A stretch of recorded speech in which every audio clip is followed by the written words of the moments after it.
Welcome everyone. What we're watching, episode 29. I don't even know what we do with that anymore. Let's just say we're almost 30. I was about to say, this is the last year of foolishness episode. Oh, okay. So you can be foolish all throughout your 20s. Yes.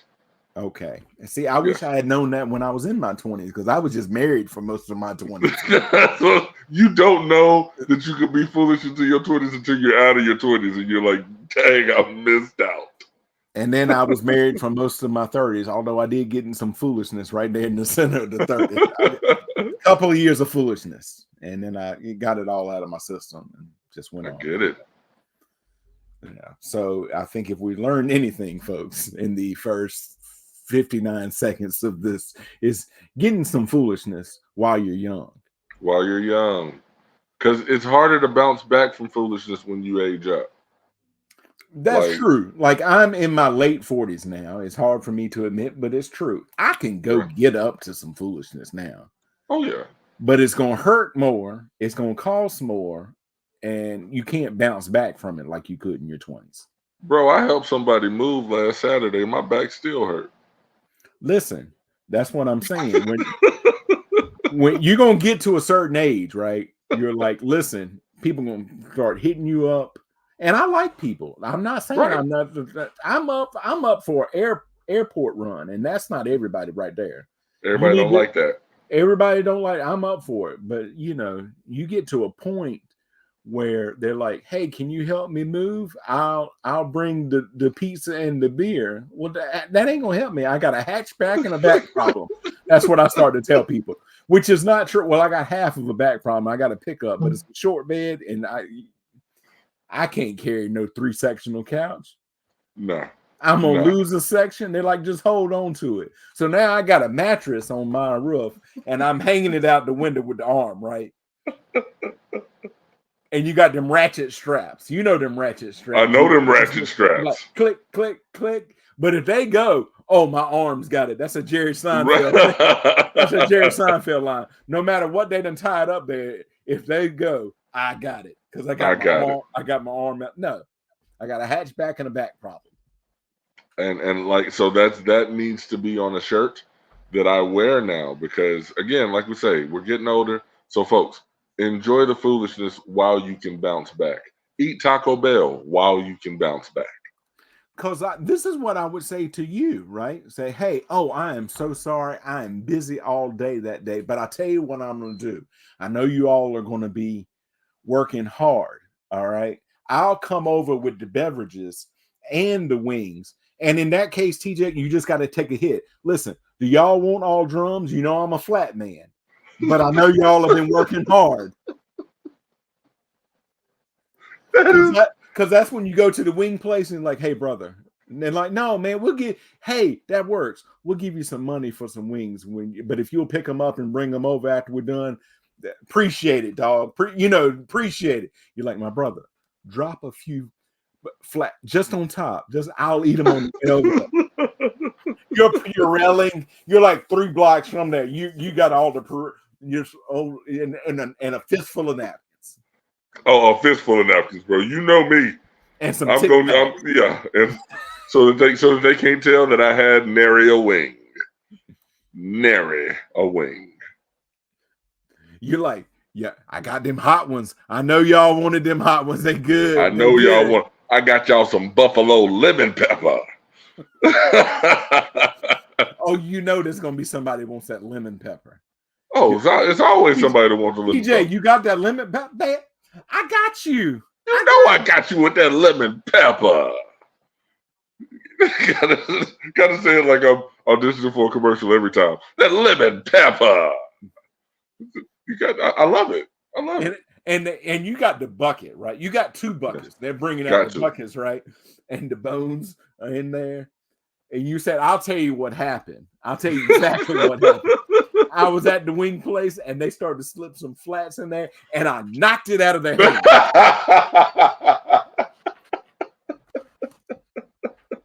I said, no flats here. On an unrelated note, I can't go back to that wing place anymore. My Polaroid is on the wall.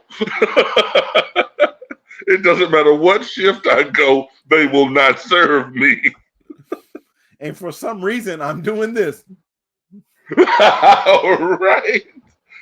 What would I have possibly been saying that they got my picture doing? That's it. Oh man. And we're back. But it's a big episode. We got through The Sopranos. We got through all the Die Hards movies. So we have sang and we have died hard. Now we're going to slide into the Marvel Cinematic Universe. And as we talked about, we're going through it in chronological order. Now, I told somebody online last week, they're like, that's a big ass. I got to Iron Man. That's what they said. They tapped out at Iron Man. I said, so you got through both captains? And they said, don't judge me. Don't judge me. I said, no judgment here. We all get there. Yeah, that's it. So I'm thinking that we're going to go through this. We've both seen it before. We're not going to act like we don't know what's happening. So as things come up, we will comment on them, but we're not going to go deep into it. So if we see something that happens 5 movies down the line, we're like, hey, this may come up later, but this is what's happening now. So chronologically speaking, we are starting at Captain America, the First Avenger. It's a 2011 American superhero film based on the Marvel Comics character Captain America, produced by Marvel Studios and distributed by Paramount Pictures.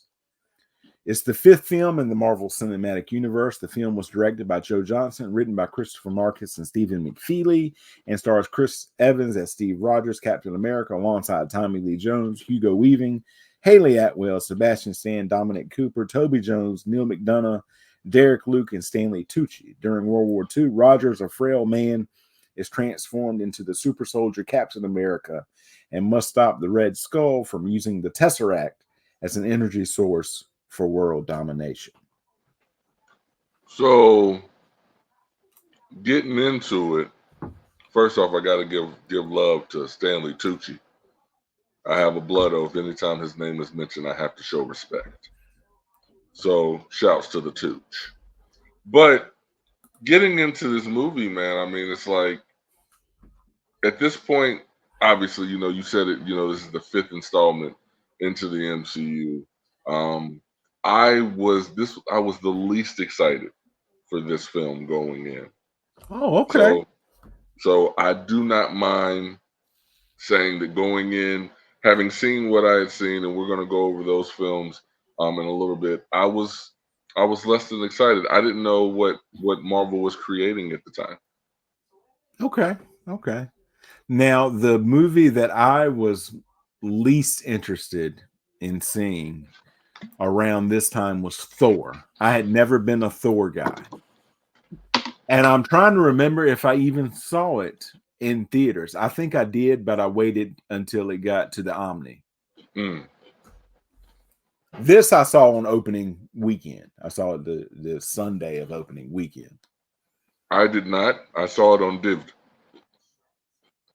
On Divd. It was a gift from a former lover. Okay. Hey, there's nothing wrong with that. It plays on your DVD player just like anything else. Yes, it does. What if it didn't? What if things like from former lovers, like once the relationship is over, like it just stops? Tangent. There's a show called Black Mirror. And in that show, there's an episode, The History of Us, and then it also carries over into other episodes, White Christmas. But we have this technology in our eye where you can recall everything that you've ever seen and experienced. Essentially, it's like a little computer in the ZI or whatever. But when someone blocks you, they essentially are like white noise. You look at them, you can't see them anymore. And not only that, every picture that you've taken, they are blocked completely. Not only that, their offspring are blocked. Like, it is ridiculous, but I love it. If you haven't seen it, go see it. And if you want us to watch it, comment below. So it's basically like a block on Facebook. Yes. Like you can't see the comments anymore. You can't see the pictures. Can't see nothing until that person is no longer alive, and then the block would be lifted and you would be able to see that they had passed. But that's Oh, it. okay. Now, could they unblock you, or is this like Yeah, you can get unblocked, okay? but once you are blocked, like I said, it's just like if I'm looking at you, I would be able to see the silhouette, but it would just be white noise in the filling. Okay. Okay. And it really is something that I would be interested in taking a dive into. Sorry that I took us so far for Captain America, but when we were talking about the block, and I was like, man, that was a layup. I had to spike it home. Isn't it? Hey, there's nothing wrong with that. So this film began as a concept in 1997 and was scheduled for distribution by Artisan Entertainment. However, a lawsuit disrupted the project and was not settled until September 2003. In 2005, Marvel Studios received a loan from Merrill Lynch and planned to finance and release the film through Paramount Pictures. Directors Jon Favreau and Louis Lederer were interested in directing the project before Johnston was approached in 2008. The principal characters were cast between March and June of 2010. Production began in June, and filming took place in London, Manchester, Carwent, Liverpool, and Los Angeles. Several different techniques were used by the visual effects company Lola to create the physical appearance of the character before he becomes Captain America. Oh yeah, that was weird. Captain America, the First Avenger, premiered at the El Capitan Theater in Los Angeles on July 19th, 2011, and was released in the United States on July 22nd as part of Phase 1 of the MCU. The film was commercially successful, grossing over $370 million worldwide. The film received positive reviews from critics who praised Evans' performance, the film's depiction of its 1940s time period, and Johnston's direction. It's the Rocketeer. So, in the present day, scientists in the Arctic uncover an old frozen aircraft with someone frozen inside of it and a circular shield. In March 1942, during World War II, Nazi Lieutenant General Johann Schmidt and his men steal a mysterious relic called the Tesseract, which possesses untold godly powers, from the town of Tonsberg in German-occupied Norway. Now, shout out, there are going to be, during the MCU, several actors who played characters who also played characters in Game of Thrones. Yes. We get our first here. The caretaker of this area went on to be Walter Frey. Walter Frey Was also the caretaker of Hogwarts in the Harry Potter films. And he was also a vampire slayer in the FX TV show The Strain. Absolutely. And I am blanking on his name right now. Oh yeah, that part's not important. hold on. I'll go back. I'll get it. Because we know everything he was in. We know everything that he was in. But also in this movie, another Game of Thrones actor. Did you catch her? It's a female. Yes, you know I did. you know I caught her. You set up a little straighter, didn't you? I did. You talking about Lady Tyrell? Yes. Yeah, man. Listen, let me tell you about Lady Tyrell. Let me tell you something real quick. I'd hold hands with her. So Natalie Dormer played Private Lorraine, who tries to seduce our good captain because she's just overcome with his manliness. And she succeeded. She lip locked it. Oh, she got that lip lock. She got that lip lock. David Bradley is the actor that we were talking about in this movie, known as the Tower Keeper. Got you. I mean, that his scene was powerful enough for them to later recreate it in What If. Yes. So, yeah. In New York City, Steve Rogers is rejected for U.S. Army recruitment due to his various health and physical problems.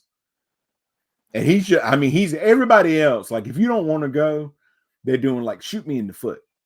hit me in the head, hack my arm off, and all of Yeah, that. stab me in the leg. And he's like, I just need a chance. And they're like, son, the doctor's like, it would be 4F for this reason alone. He's like, I can do it. Just your asthma enough. All your friends on the block telling, hey man, just shoot me in the fleshy part. But no. You want to go. And here's something that I thought about real quick. Everybody is talking about how Chris looked in his early Steve Rogers. Like, y'all do realize that's a real man that y'all talking about, right? Like that's a dude's frail body with Steve Rogers' face on it. But that's a guy, like, he really looks that sickly.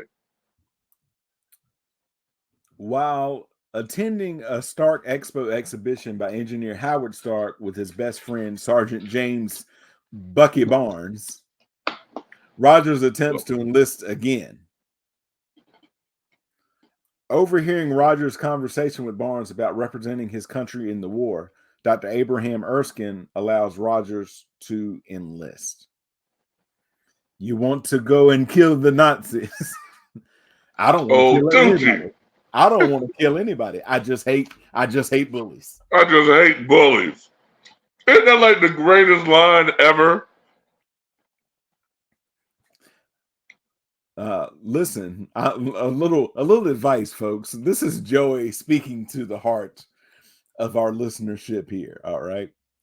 When you're in the middle of a job interview and people ask you for that thing, don't go down this route because it doesn't work for everybody. I was on a job interview and I was interviewing with like one of the high muckety mucks at a university. Right. And he's like, do you have any questions for me? And I was about to hit him with, who's your favorite superhero? And he comes out with, I hate questions like, what's your favorite color? Or who's your favorite superhero? And I'm like, oh yeah? Mine is Captain America because he just hates bullies. He doesn't want to kill anybody. Shut up, Joey. I'm talking to myself now.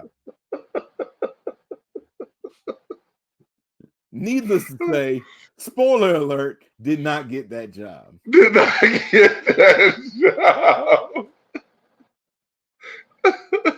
I like that freak out though, man. Like that freak out was top notch. Now, I'm gonna just take us a brief detour back here and talk about Sebastian Stan as Sergeant James Bucky Barnes. Bucky Barnes. Did we ever get a nugget of information about why Bucky? Like it's just known that his nickname is Bucky. Right. So here's the Marvel one shot that we have not seen. It's a young Steve and Bucky Barnes hanging out on the street. We're learning where he got this name from. He actually had buck teeth. See, that's what I was thinking. I'm like, was it because he had buck teeth? And yeah, Howard Stark was like, I've got experimental dental procedures. And then he just fixed his teeth. Fixes that all up. It doesn't have anything to do with the now famous gas station chain sweeping the nation. Has nothing to do with that. Although I do like that place. Send the check.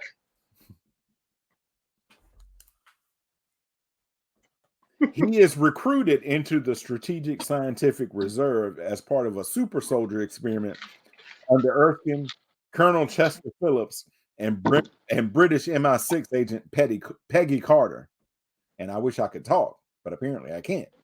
It's all good. I was just looking for a chance to give a shout out to Agent J, or it's not K. Talking about Tommy Lee Jones. Yeah, Colonel Chester Phillips. Yeah, that's what I was saying. Men in Black.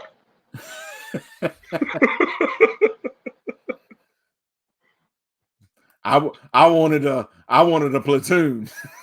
Look, when I see Tommy Lee Jones, I just see all these other characters that he's played. It's Two-Face. He's searching for Harrison Ford. I didn't kill my wife.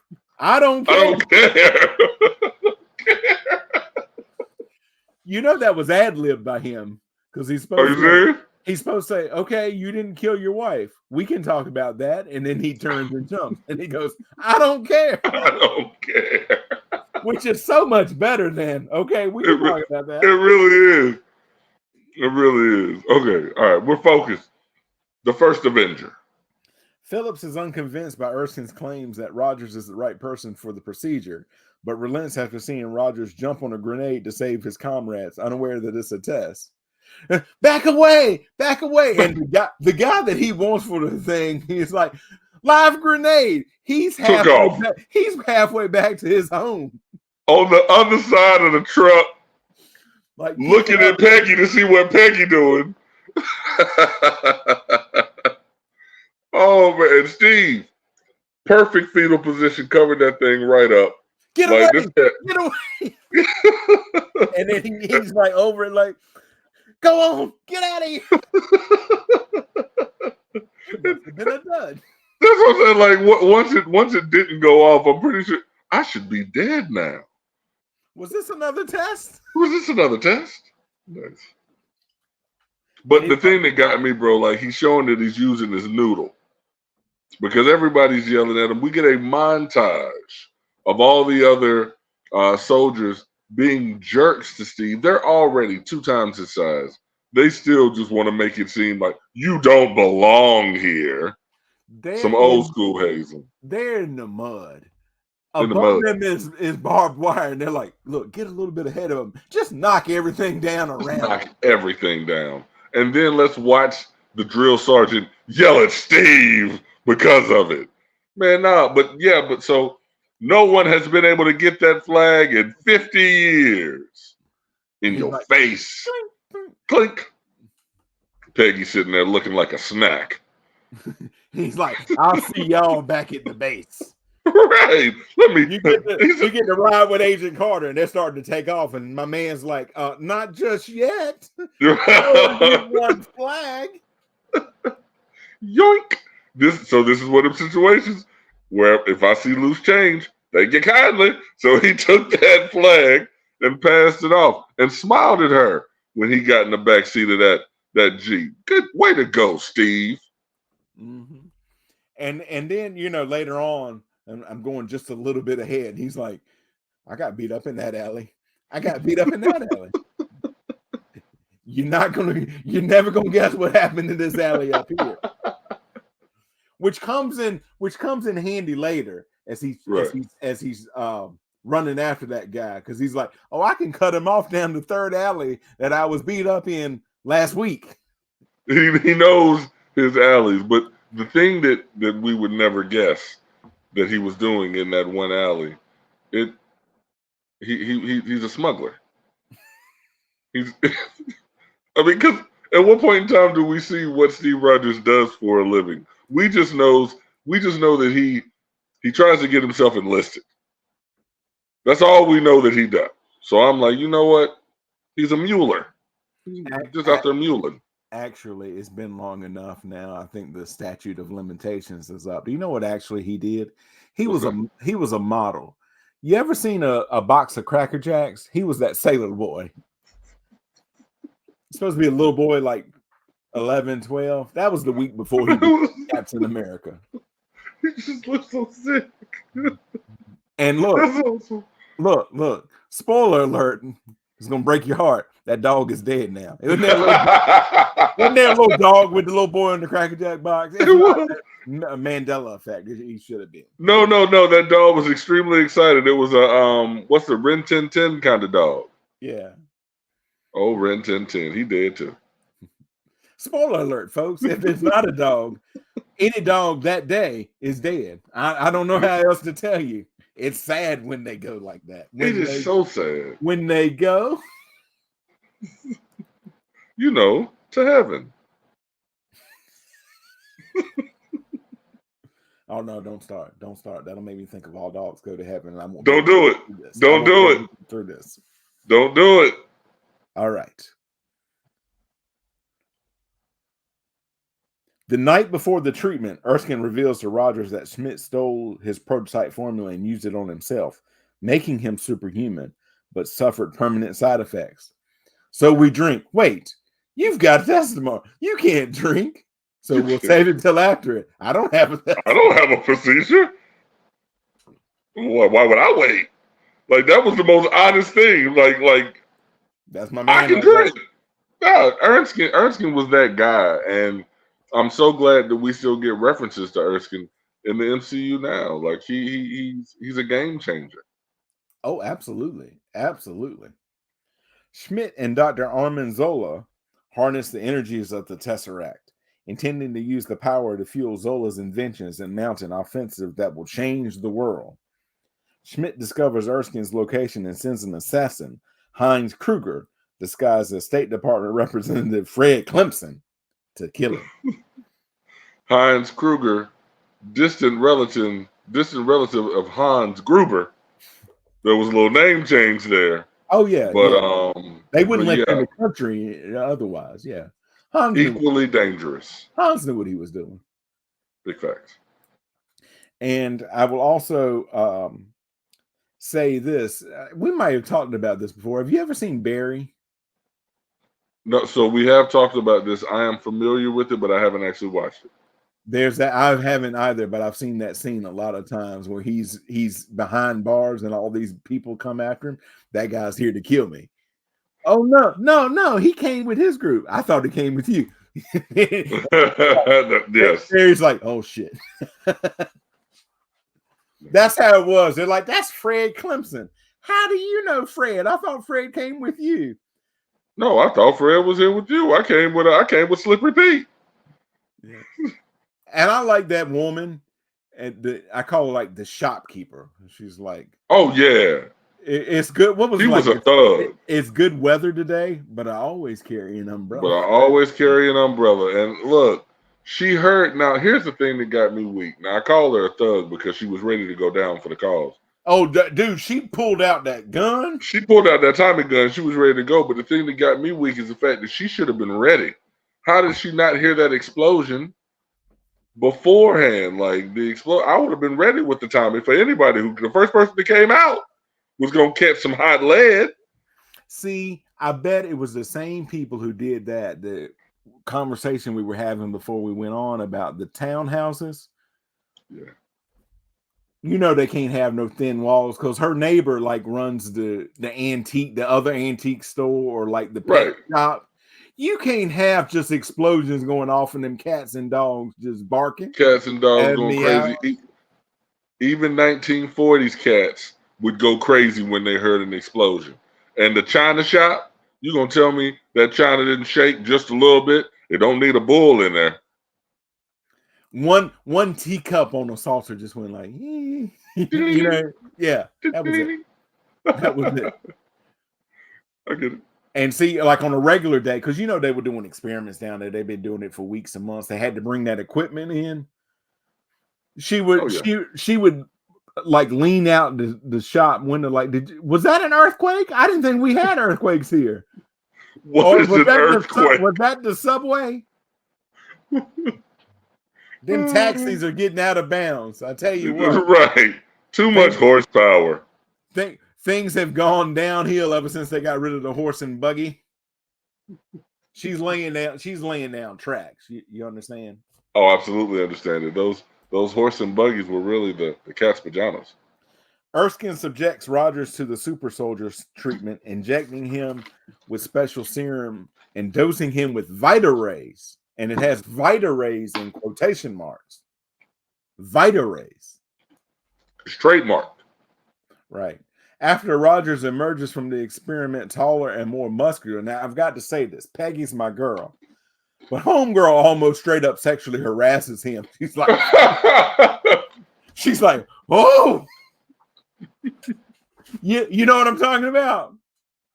I know exactly what you're talking about. He walked over to her, and she. Is this for a different show? Hand got close. It's about like one of those women in one of those old school concerts when the dude hit a note. Whee! She said that. That's what Peggy did. Peggy couldn't touch him. He was too hot to touch, and too cold to hold.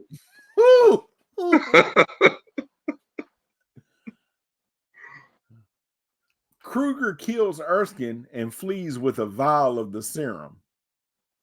Rogers pursues and captures Kruger, but the assassin avoids interrogation by committing suicide with a cyanide capsule and destroys the last vial. Now, there's a lot that went on during this. There was, and I want to make sure that I do this in order because I got to give shouts out to Peggy for her marksmanship, but I also don't want to. I want to make sure that I mention, because you know I do this acting thing. I auditioned for the little boy, but then they said it's like he's got to throw you in the water, TJ. And I was like, oh, okay. Is somebody going to be there to catch me? Like, no, TJ, you got to be able to swim because you're going to yell back at him. Oh, it's okay. I can swim. Go ahead. I can swim. So they were like, all right, TJ, you ready? And I was like, not really. And they were like, action. And they threw me in the water. And I was like, oh, TJ, say the line. It's okay.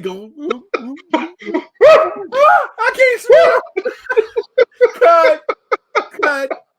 Cut. Get him out of here. Get him out of here.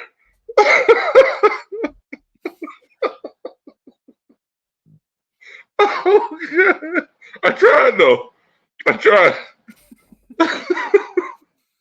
Because I was thinking that, like, I've seen this movie a bunch of times, and I'm like, I don't remember. I'm like, does he have to go after the little boy? And at that moment, he's like, keep going, go on. I can swim.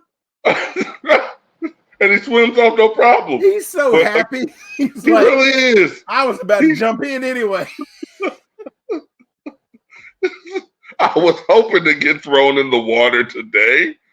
And his mom, I'm assuming that was his mom, you know, like, she was there to get him out of the water. Everything was okay. But again, TJ cannot play every role. I admire you for going for it. They said the casting call was Lil Boy. So I was like, oh, okay, I can audition for Lil Boy. I can do that. And then they're like, all right, we're throwing you in the water. Son of a bitch. It was either that or Bucky, but you had a lot of notes. You're like, listen, are we married to the name Bucky?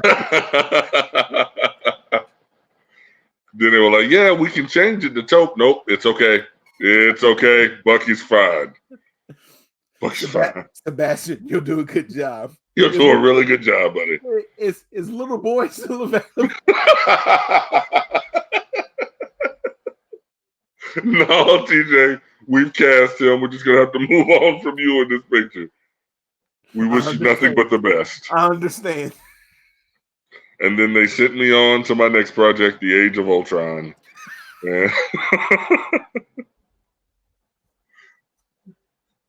Fun fact, TJ does not play Ultron. I do not. I'm sorry, spoiler. TJ. Spoilers. Ultron is played by the Lizard King.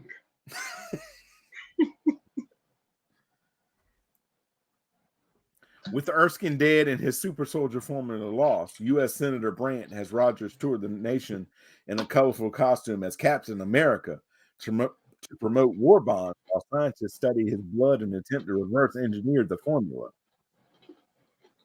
In 1943, while on a tour of Italy performing for active servicemen, Rogers learns that Barnes's unit was MIA in a battle against Schmidt's forces.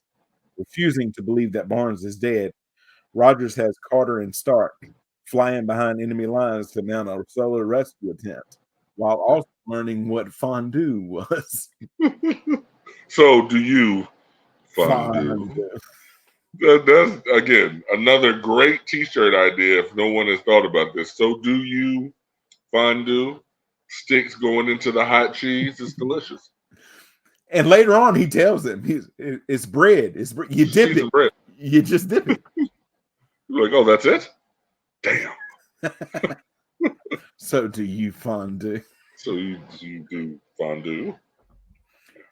Rogers infiltrates the fortress of Schmidt's Hydra division, freeing Barnes and the other prisoners.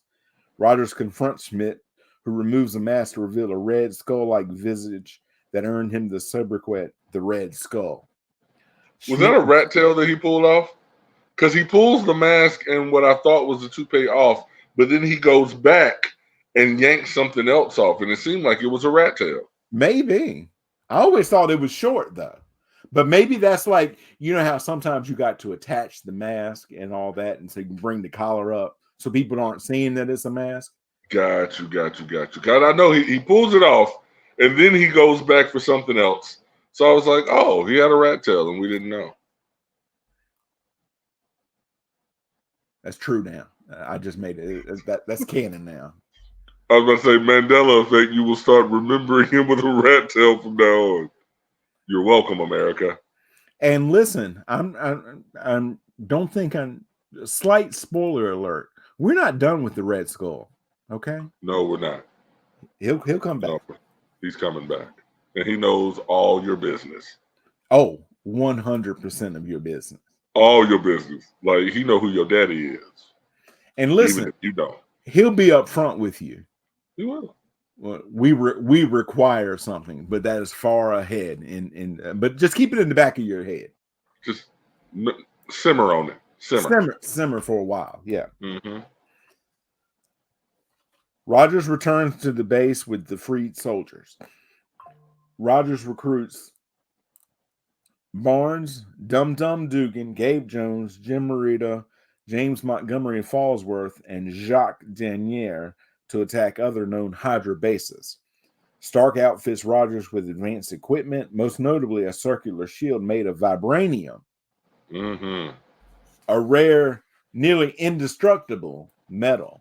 And spoiler alert, folks, vibranium's coming back. Yes, it is. And we're going to find out where he got it from. Yes, we are. And they're like, listen, that's what we got. We ain't got no more. We ain't got no more. What you holding, that's what we got. Rogers and his team sabotage various Hydra operations while he and Carter begin to fall in love. That's an awesome montage, by the way. It is. It is. In 1945, the team assaults a train carrying Zola. Rogers and Jones succeed in capturing Zola, but Barnes falls from the train to his apparent death. We're just going to leave it at that for now. You put question mark on that death. Death? Apparent death? Death? Using information extracted from Zola, I like Colonel Phillips here. It's a steak. Right. It's a steak. It's a dinner. He's like cutting it up. Right. I'm like, bro, and here's the thing. It's like, I get it. Zola can't trust anybody. Right. But if they wanted you dead, they would have killed you at this point. Right. Like, which I believe is made clear to him. Right. Like, I mean, come on, bro. Like, if we wanted you gone, we had ample time. You wouldn't have made it this far. You wouldn't have made it this far. And every other person that we've tried to capture likes to bite down on their teeth, because apparently when you bite down on your teeth, you start choking. So Zola didn't do that, though. So Zola clearly doesn't want to die. So why are we going to kill you now? Not in a steak. That was a good-looking steak. I know. And he had the potatoes there and had everything. The potatoes. Yeah. Was it some broccoli? Yeah. Yeah, Kevin would have ate that ass first. Using information extracted from Zola, the final Hydra stronghold is located, and Rogers leads an attack to stop Schmidt from using WMDs on major American cities. Rogers climbs aboard Schmidt's super bomber, the Valkyrie, as it takes off. During the subsequent fight, the Tesseract's container is damaged, and it starts slicing through that plane like it was going through melted butter. I was hoping that you were going to say melted butter, because I don't know too many other things that melt like that except fondue. I was going to say like the hot knife through like cheese. Yeah, because that's exactly what it was doing. It's like ping, ping. Yeah, it was just melting, just greasing through there. Schmitz physically handles the Tesseract, causing him to be sucked through a portal into space. The Tesseract burns through the plane and is lost in the ocean. Seeing no way to land the plane without the risk of detonating its weapons, Rogers radios Carter and says goodbye to her before crashing in the Arctic. The warned Europeans, and Stark later recovers the Tesseract from the ocean floor, but is unable to locate Rogers or the aircraft, presuming him dead. Before we move on from this heartfelt moment, I'm not going to say anything. I'm not going to make any bold declaration to say if you saw the goodbye between Peggy and Steve and didn't feel something that you don't have a soul. That's not fair. But what I will say is if you saw that and didn't feel something, I'm sorry. I'm sorry. Because that right there was that was a moment. Like, and Haley Atwell deserves the props because between the two, I looked at her and I honestly thought that she was losing her love for real. Like she played that moment. Like she was holding back tears and then overwhelmed by him. Obviously, you know, she's a woman in a man's world, so you don't want to show too much emotion, but she's overwhelmed and overcome. Great acting right there, Haley Atwell. And as I told Joey, I don't mind letting y'all behind the velvet rope. Joey and I were talking about this actress, and I said that I would take her out for a nice Sunday brunch. Would there be any fondue? I can't afford that right now, Joey. Nothing but the best Pop-Tarts? But listen, I've got those strawberry Kellogg breakfast bars. Those are the best ones. I've got 2 boxes of straight strawberry and 1 box of assorted. You can cut one in half, you know, put it on a fancy plate. Oh, bro, I got some caramels and some apple jellies to make it all look very, very demure and pristine. Oh, these people are foolish.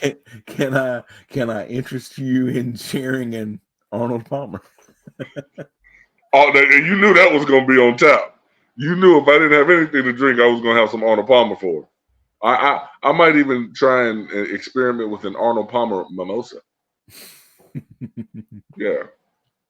That's known as the Chi Rodriguez. It's no longer an Arnold Palmer. Now it's a Chi. I'm with it. When it's a mimosa, yes, it's a Chi. I like that. Awesome. Rogers awakens in a 1940s styled hospital room, hearing a radio broadcast of a baseball game that he attended in 1941. Rogers grows suspicious, flees outside, and finds himself in present-day Times Square, where S.H.I.E.L.D. director Nick Fury informs him that he has been asleep for nearly 70 years. Now, I've got to say this, because the girl that comes in and she, you know, and when he runs, she gets on her, you know, and alerts everybody. Were the people that surrounded him, were they just outside in their cars all day? Just hanging out.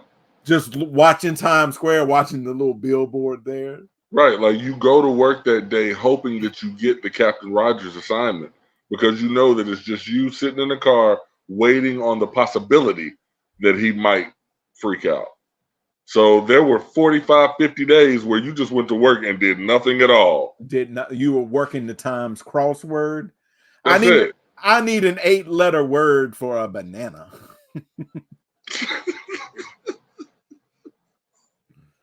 You just kept looking because I can't think of one.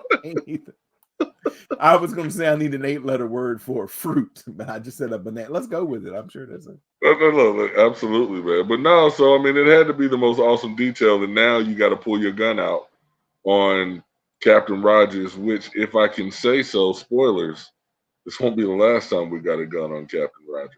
Mm. Always outnumbered, always outgunned. But let me say this: the title works for him.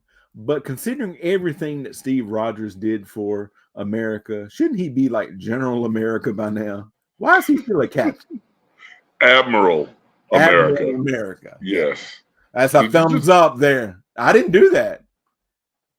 I thought you did that. How am I do it? I don't know. All I did, bro, I flicked my head at you and then the thumbs up. I'm like, I thought I was a Jenny for a second. I tried to wiggle my nose and shit. StreamYard. Somebody's looking at this in StreamYard. They're like, that's a damn good idea. Give him a thumbs up. Right, give him a thumbs up. If that's true, StreamYard, can you give me another thumbs up? They're not going to do it now. Oh, They they're know not we're going to. watching them. Yeah. Huh. They're like, somebody somewhere is freaking out. Oh, crap. Right. They're looking around. I hope that's not on film. I hope nobody saw it. I hope nobody saw it. It's their first day, too. It's their first day doing surveillance. Who comes in on a Sunday, though? Whose first day is a Sunday? Bro, let me tell you, man, when you're talking about big companies whose names are just straight consonants. Oh, no, it's not straight consonants. I guess it got a vowel at the end. But anyway, like they work all the time. That's true. So True. Jaime is his name. It's his first assignment, first day on the job. He's there. He's just watching us. He knows this is supposed to be a simple detail. It's his first day. They're not going to give him anything complicated for his first day. He slipped out. I will say, when I was working security at a college, my first day was a Sunday night, overnight. You know, you don't get anything hard that first time. Like, I was with somebody else, and she's showing me the ropes and stuff like that. Yeah. Imagine going to the institution where we went and having your first day be a Wednesday. You can't do that. I wouldn't want to do that to anybody. I do not want your first. It was late September too, so it's starting to get a little cool. You had to put on a little light jacket, overnight. Don't want that, because with my luck, my first day, George would want to do rounds. That's only if your first night is a Saturday. And it's raining outside. That's when you go. This is only for the two of us and like other people who did the same thing. That's when you go around on Friday night and say, listen, we're going to have closed doors. We're in and out in 5 minutes. We don't ask any questions. Don't ask no questions. You better not ask one question. And if he asks you a question, you do a short answer. Don't engage. Yes or no if you can get away with it. If he said, how's your mom and dad? They're good, sir. Thank you. That's it. I don't care about what's going on with your daddy foot. Don't tell him about what's going on with your daddy foot. Just say he's good. Keep on going. And listen, if somebody's playing a shoot 'em up war game, half an hour before we go on duty, you steal all their controllers, okay? You tell them they'll get them back once they leave. Once he leaves. That's it. And they're like, but why? You sit there and explain, do you want the dean of students in your room for 3 hours trying to play with you? This is not modern warfare. There's no Call of Duty here. No. Oh, memories. In a post-credit scene, Fury approaches Rogers and proposes a mission with worldwide ramifications. And then we learn that some assembly may be required for this team of, shall I say, Avengers? Avengers? What you say? Paramount opted against altering the American-centric title when distributing to foreign territories, instead offering international markets a choice between the official title and the alternative, the First Avenger. Many international distributors chose to retain the original title, believing the franchise name to be more identifiable than the alternative, and that the latter would risk losing ticket sales. 3 countries chose the alternative title: Russia, South Korea, and Ukraine. An insider speaking to the New York Times explained that the name change in those countries stemmed from cultural and political concerns, though Marvel and Paramount both declined to state an official reason. In July 2011, it was thought that the film would not be released in China because of a policy limiting the number of foreign films screened there each year, but it eventually opened there in the second weekend of September. I didn't know if they had a limit on how many premieres they have in a year. That's wild. They did, at least at the time. So, Captain America: The First Avenger earned $176.7 million in North America and $193.9 million internationally, for a worldwide total of $370.6 million. It's good money if you can get it. Yeah. The review aggregator Rotten Tomatoes reported an approval rating of 80% with an average score of 7 out of 10 based on 276 reviews. The website's consensus reads, With plenty of pulpy action, a pleasantly retro vibe, and a handful of fine performances, Captain America is solidly old-fashioned blockbuster entertainment. Metacritic, which assigns a weighted average score, rated the film 66 out of 100 based on 43 reviews from critics indicating generally favorable reviews. Audiences polled by CinemaScore gave the film an average grade of an A- on an A+ to F scale. Okay. Overall thoughts on Captain America: The First Avenger? So, as I told you going into it, I wasn't super geeked about it. It was one of the few films that Marvel released in the Infinity Saga that I didn't actually see in theaters. But I did see it on Divd, and it gave me the opportunity to watch it more than once. And I was a believer on the second and third watch. Nice. Now you talk to me about Captain America, and I got everything to say. But I feel like this was released at the time that it should have been released. So, if we're stepping beyond the fourth wall, releasing this one right before doing the team up was great.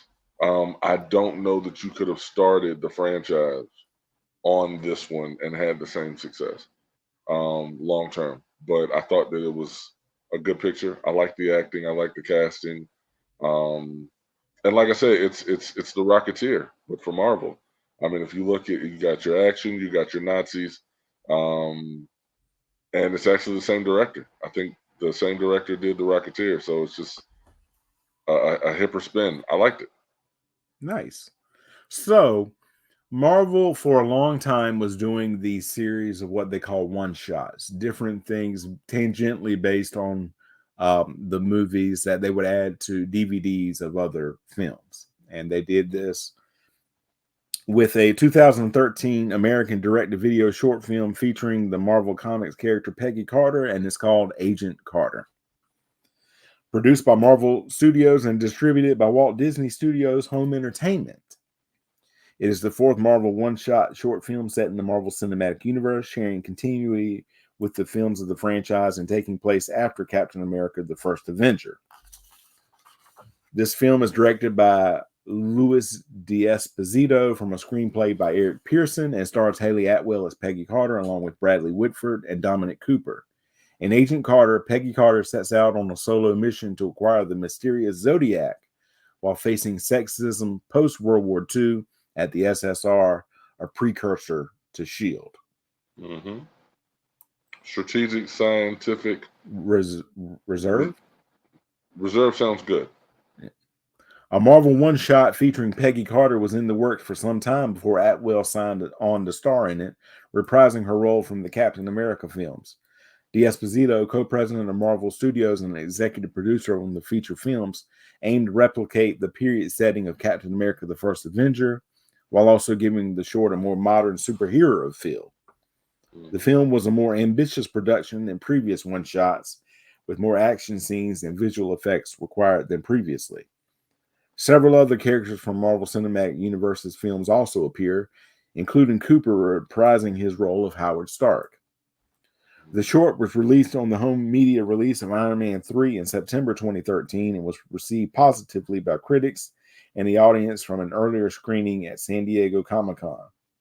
It won a Golden Reel Award.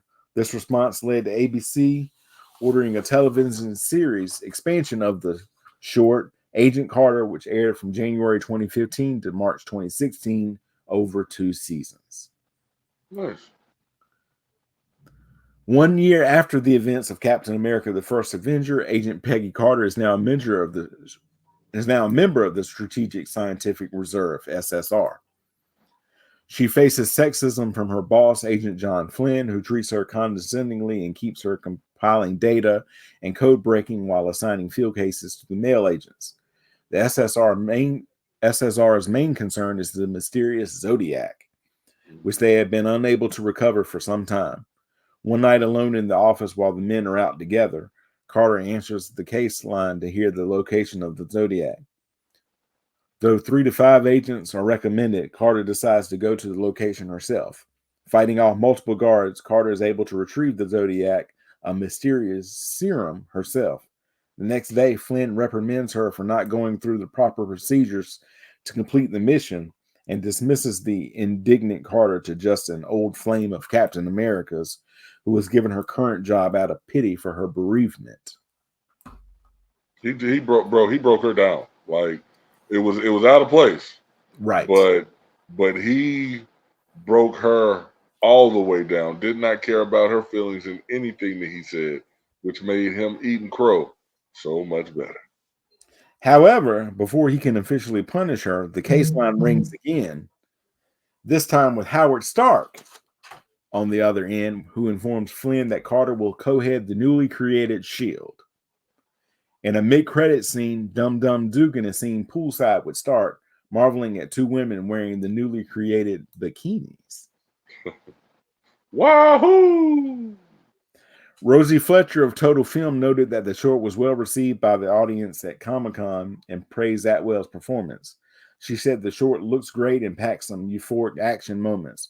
Andy Hunsaker at Crave Online gave the short a score of 8 out of 5 out of 10, calling it a fun treat that gives its title character the send-off she deserves, and hoping that it would lead to further female-focused properties from Marvel. IGN Scott Kalura called Atwell the big screen female superhero we've all been waiting for. She kicked so much ass in this short story with such aplomb, using not just brawns but also brains, and it's all very clever and fun. He felt that the short seemed more of a proof of concept that female-based superhero projects could work, but that Atwell never loses touch with her feminine side either. I agree with that 1,000%, and it was something that we started to discuss more and more as the MCU continued with the Infinity Saga, and there wasn't a female-led picture. Peggy Carter showed that she could bring that work, and you and I both talked about it. Trying to get into the show. This one shot is enough to really make you want to watch the show. Right. And fun fact, the mid-credit scene with Howard Stark and Dum Dum Dugan, Dugan's originally supposed to be in the water with the women, but they found that Neil McDonough, the muscular suit that he wears, can't get wet. They're like, oh no, you can't get the suit wet. And they're like, okay, we'll just rewrite it that he's poolside with Stark. Nice. That's funny. Which I enjoyed. I was about to say, had it got wet, he would have looked like George Michael. Poolside. When he comes up and he's all saggy. Trying to look all cool, but the thing's all saggy. Yeah. Yeah. So, what's next for us? Oh, that's the question of the day. So if we're going chronologically, yes, what comes after the Nazis?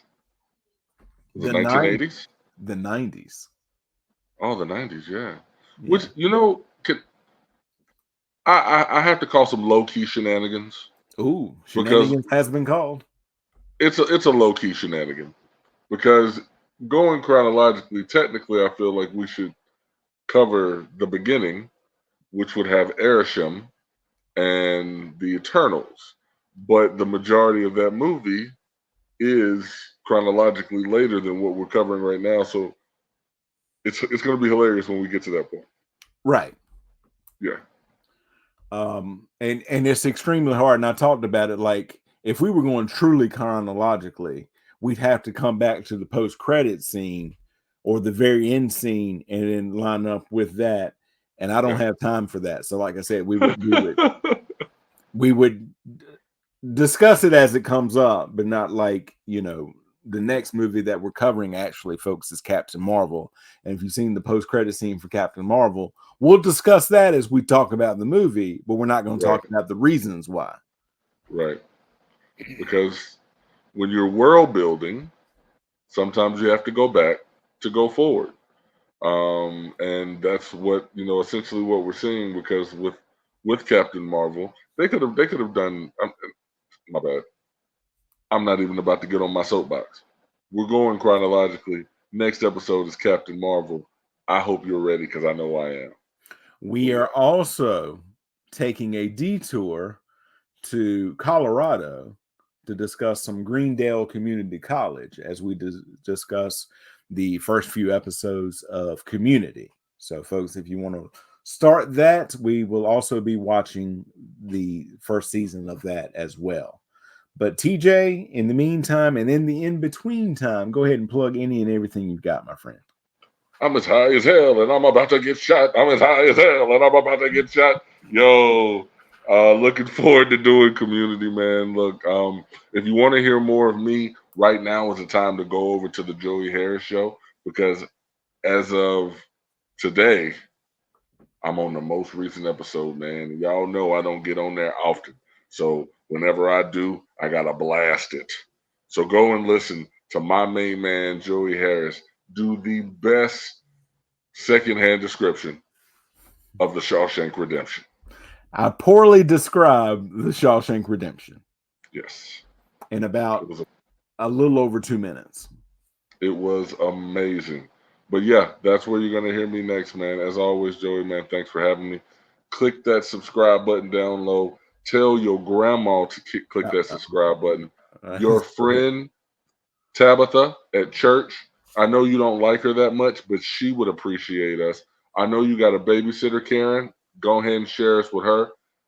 Rango, that friend that you don't know about, he's kind of sketchy, always hangs out at the Elm Street Fantasy.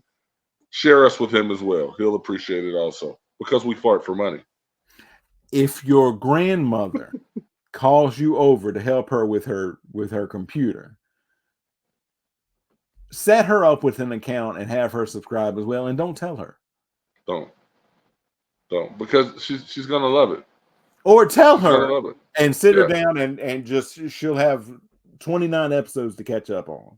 Absolutely. And then at the next Thanksgiving, she'll get to make it real awkward when she said, "Thanks you for putting that subscription on my account. I like that little black fella." That right there gets to be a part of the conversation now.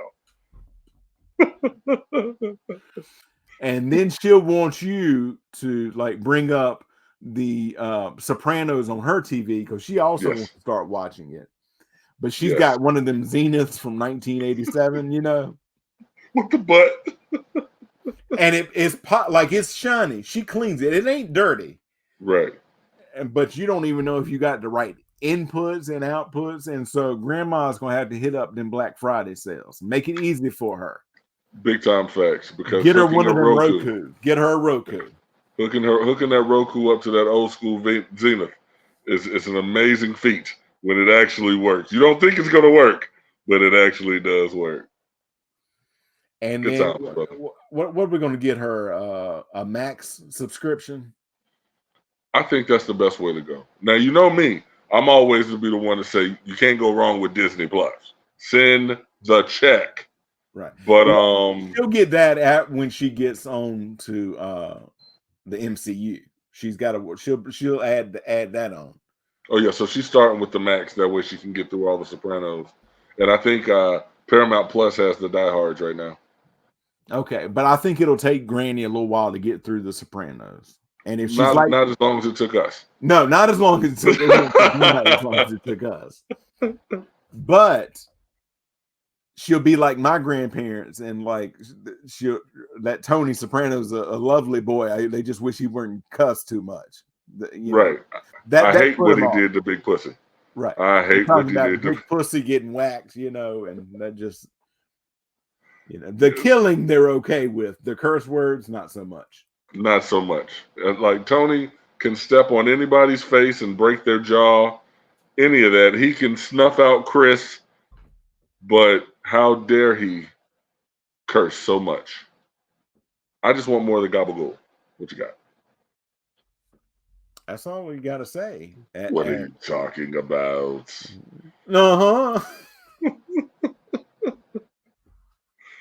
Folks, if you don't know what that's from, I'm telling you, go back and rewatch that first season. We covered the season 1 of The Sopranos. That right there, that laugh lasted all season long. All season long. And we kept bringing it up. Like, we're in season 4 and we're bringing it up. Livia's dead. She's been gone. That's all right. It's fine. It's still one of my favorite sequences from that series. But don't forget. Son of a bitch. Don't forget, like, comment, Yes. subscribe, hit the notification bell. You'll get notified every time we drop a new episode. Yes. TJ, as always, my brother, thank you so very much, and we will see you all next time.